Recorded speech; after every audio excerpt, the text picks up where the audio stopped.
সুপ্রিয় দর্শক শ্রোতা আসসালামু আলাইকুম। তো নকল সিগারেট এভাবেই আগুনে জ্বালিয়ে দেওয়া হচ্ছে, অবৈধভাবে উৎপাদন করা এইসব নকল সিগারেট। তো ঘটনাটি বগুড়ার শিবগঞ্জ উপজেলার পীর ও বিবির খয়রাপুকুর বাজারে।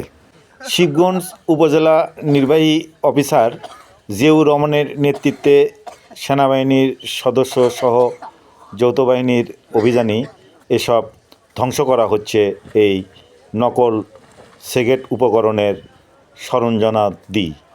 তো এখানে জানা যায় 16 প্রকারের সিগারেট তৈরি হয় দীর্ঘদিন যাবৎ। তো এর মধ্যে ঢাকা সিগারেট ও সিনারগোল নামে তাদের বৈধতা থাকলেও বাকি 14টি সিগারেট তারা অবৈধভাবে ব্যান্ডরোল অবৈধ 2 নম্বর সিগারেট তৈরি করে বাজারজাত করছিল, এমনটাই জানা গেছে এখান থেকে। সম্প্রতি সেনাবাহিনীর অভিযানে উক্ত সিগারেট ফ্যাক্টরিতে সিলগালা করা হয়েছিল এবং 2 লক্ষ টাকা জরিমানা। তারপরে এসব জব্দকৃত মালামাল আজকে এই শিবগঞ্জ উপজেলা নির্বাহী কর্মকর্তার উপস্থিতিতে এই ভ্রাম্যমাণ আদালতের এই নির্দেশে এইসব জ্বালিয়ে বিনষ্ট করা হচ্ছে। তো এইসব সিগারেটের উপকরণ তো দেখাচ্ছি আপনাদের এই ভিডিও চিত্র।